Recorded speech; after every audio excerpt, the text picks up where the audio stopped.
olsun insanlar, çatsın arzusuna ay Allah her bir yarana.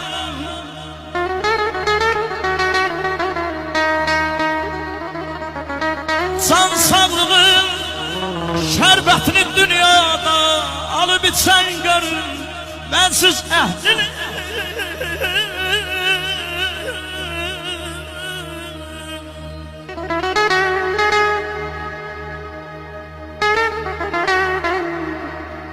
Sallaydı sallaydı.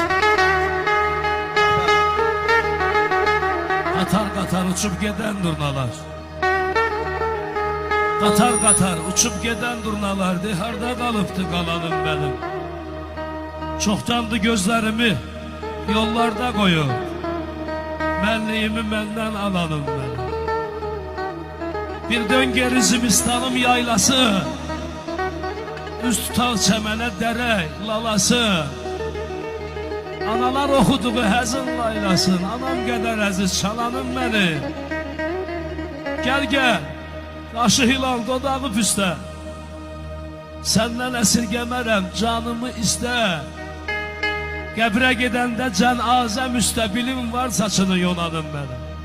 Hər bir ata, hər bir ana evladıyla sevilsin inşallah. Amin.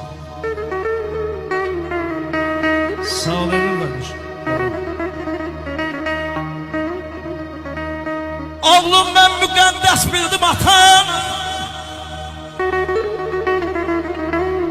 Allah bütün atalarımıza, analarımıza can sağlığı versin. Oğlum ben müqəddəs bildim atanım. Atana hürmet eyle